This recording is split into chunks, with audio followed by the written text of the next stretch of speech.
When was the last time you think you watched this much tape for an Islam fight? Never. Really? Never. Wow. I never watched tape by Islam fight. Never. This is the first time because I respect this guy that much, and he's a puzzle. He's not that easy. I'm telling you, he's not that easy. So we'll get him, and I have to be confident that we'll get him, because if I don't, then what's the point of watching the videos, right? We can't get him. No, we'll get him. It's just very difficult because he's so damn. Islam Makhachev has always been a dominant force inside the octagon, but recently the MMA community has been buzzing about something very different: his size. Ahead of his highly anticipated fight with Jack Della Maddalena at UFC 322, many fans and fighters were shocked to see just how big and filled out Islam now looks. The lightweight king, who has already proven himself at 155 pounds, appears more like a natural welterweight as he prepares to challenge for another belt. This sudden transformation sparked heated debates about how his new frame might impact the matchup, and whether Jack will be able to handle the pressure, or whether Islam himself is taking on more than he can chew. One of the most surprising voices in this buildup was coach Javier Mendez. Mendez has been guiding Islam for years, and he openly admitted that this time, preparing for Jack forced him to study more tape than ever before. That alone raised eyebrows. Usually Mendez never even bothers to analyze opponents deeply because he trusts Islam's game so much. But with Jack, things felt different. He called JDM a puzzle. Tricky, dangerous, and unpredictable, and he respected him enough to put in long hours watching footage.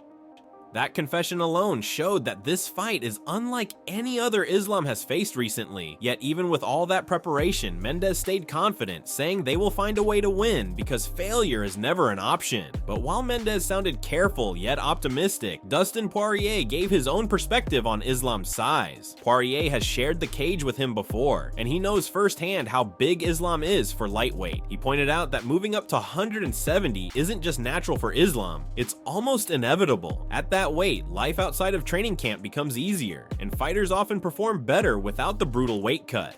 He's a big guy. I think he's going to fill into that weight. He's a really big 155er.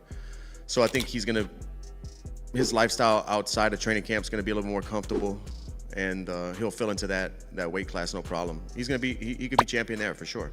How do you think he does against JDM? I think the beginning of the fight's going to tell the story, like how well JDM does at getting up, how well JDM does at keeping Islam off of his feet, off of his legs, off of the cage. It's tough to call that because JDM's a big guy, athletic. I'm excited about that. A lot of fun fights in the future.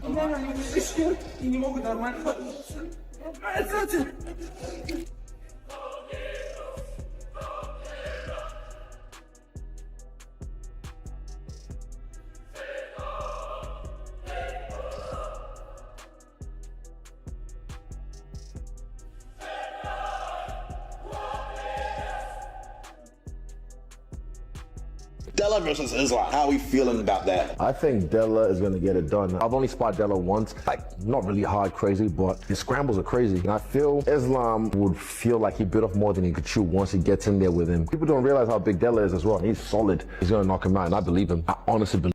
Poirier even went as far as saying Islam could absolutely become a welterweight champion. Still, when it came to the matchup with Jack, Poirier kept it real. He said the opening moments would be crucial. Could Jack defend the takedowns? Could he avoid being pressed against the cage? If he can't, the fight might turn ugly fast. But if he does, his size and athleticism could change the whole dynamic. And then came the shock factor, Islam appearing noticeably bigger than Jack during training. That revelation flipped the narrative. People expected Jack, a natural welterweight, to tower over Islam. Instead, Islam showed up with a filled out frame. Powerful, yet still carrying the speed and technique that made him champion. Training clips revealed his relentless work ethic, intense grappling sessions, brutal striking drills, and endless conditioning. Those who train with him insist that his discipline hasn't changed one bit. If anything, he's doubled down, preparing to not just match Jack's size, but to overwhelm him with suffocating pressure and superior skill. Of course, not everyone is convinced. Israel Adesanya gave his opinion and leaned heavily toward Jack. He recalled sparring with him once and being impressed by his unpredictable scrambles. Adesanya suggested that Islam might step into the cage only to realize he took on more than he could handle. He emphasized Jack's size and strength, predicting that a knockout would seal it. That's a bold claim, especially coming from someone who has seen the very best fighters up close. Robert Whittaker also weighed in and admitted he was a bit biased, since Jack is from his home country. But beyond national pride, Whittaker highlighted some technical details that could cause trouble for Islam. He pointed to Jack's underrated jiu-jitsu, his ability to make takedowns difficult, and his crisp boxing. Now, for example, Islam fights Ilya and he beats him. Example, people say he beat another 145er. But Islam wins the title now at welterweight. And then Ilya beats Oliveira. That's even bigger fights to create, right? So I don't think Islam needs to slow down his career. He go take, even they strip his belt off. In my opinion, he will be double champion, because that's how it started. If Conor could, why Islam can't, you know? And I think it create bigger name for them if this way better, rather than Islam fight Topuria and the hype slows down, you know what I mean? I'd rather see Islam becomes the champion, Ilya Topuria becomes the champion, and they can fight at catchweight for the, I don't know, whatever they want.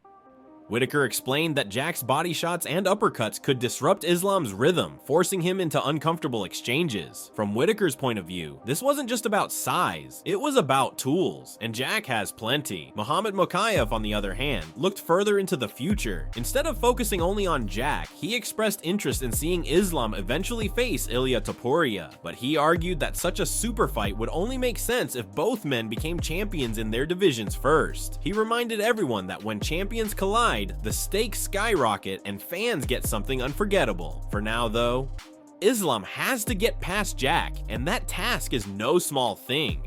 Khabib Nurmagomedov, the man who knows Islam better than anyone, also gave his honest take. He called Jack one of the toughest tests Islam could possibly face. Khabib didn't hold back. He explained that Jack's size and all-around skill set make him a bigger challenge than someone like Topuria. Coming from Khabib, that carried weight. If he says Jack is the more dangerous opponent, you know the matchup is no walk in the park.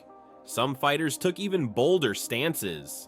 Aljamain Sterling predicted Jack would flat out beat Islam in his very first title defense at welterweight. He argued that Jack's size and striking power would keep Islam from imposing his wrestling, shutting down any chance of dominance. Max Holloway added fuel to the fire by pointing out how underrated Jack still is. Despite proving himself over and over, Holloway said people keep counting him out, and this could be the fight that finally forces everyone to recognize his level. Sean O'Malley gave a more balanced breakdown. He praised Islam's skill set, calling him elite in every area, but admitted Jack's performance against Bilal Muhammad raised excitement for this matchup. O'Malley said if Jack can stuff takedowns and land clean shots, momentum could swing in his favor. Ian Gary agreed, calling it a tough fight to predict.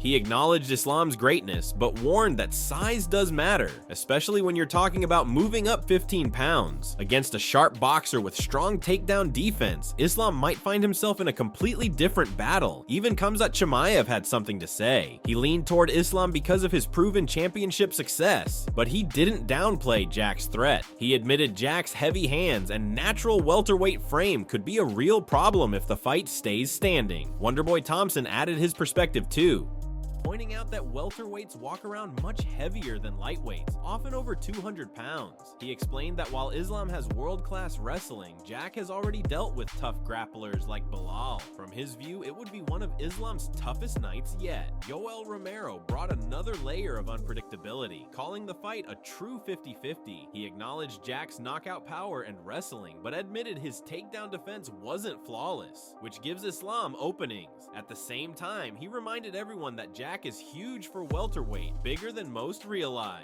Jeff Neal echoed that uncertainty. saying it's unclip and snatch the belt right away. Islam's manager Ali Abdelaziz later confirmed what fans wanted to know. This fight is locked in for the title before the year ends. If Jack can't defend, the UFC will vacate the belt and Islam will still get a shot against someone else.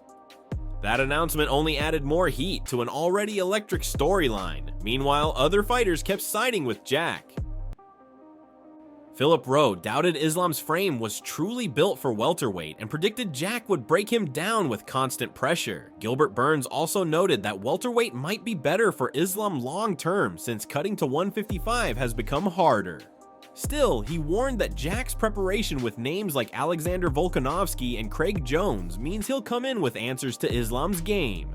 Burns believes the fight is way closer than people expect, and that's the beauty of this matchup. No one can agree. On one side, you have Islam Makhachev, bigger than ever, looking like a monster at welterweight, still carrying the same relentless discipline that made him champion. On the other side, Jack Della Maddalena, young, powerful, technically sharp, and underestimated by many. Even legends, champions, and analysts can't decide which way it will go. Some predict a knockout, others a wrestling clinic, but everyone agrees on one thing. This fight is going to be one of the most intriguing battles of the year. As the date approaches, the buzz only grows louder. Can Islam's new size and proven dominance carry him into another division? Or will Jack's power and well-rounded game stop him in his tracks? Either way, UFC 322 might not just determine a new champion, it could reshape the conversation about who truly deserves the pound-for-pound crown. And while fans debate who has the edge, what makes this fight even more fascinating is the clash of styles. Islam's game has always been about pressure, smothering control, and breaking his opponents mentally as much as physically. Jack, on the other hand, thrives in chaos. He welcomes exchanges, scrambles, and the type of fast-paced action that leaves openings for his slick boxing. That contrast is what makes this fight unpredictable. If Islam succeeds in slowing things down, pressing Jack against the cage, and chaining takedowns together, he could dominate. But if Jack keeps the fight in space, circling and firing off combinations, the story could take a very different turn. Another layer is the mental game. Islam has been in championship pressure many times already, carrying the weight of Dagestan's fighting legacy and following the footsteps of Khabib. For him, the bright lights are nothing new. Jack, however, is still writing his story at the elite level, and stepping into the cage with a dominant champion like Islam is the biggest moment of his career so far. Some argue that the pressure could fuel Jack, while others believe it could weigh him down. Either way, that psychological edge will matter as much as the physical one when the cage door closes. Finally, this fight isn't just about a belt, it's about legacy. If Islam wins, he becomes a two-division champion, joining the rare club of fighters who conquered multiple weight classes. That would cement his status as one of the greatest of his era, maybe even pound-for-pound #1 without debate. But if Jack pulls off the upset, he not only keeps his title, he instantly becomes a global star, remembered as the man who stopped one of the most dominant champions in modern MMA.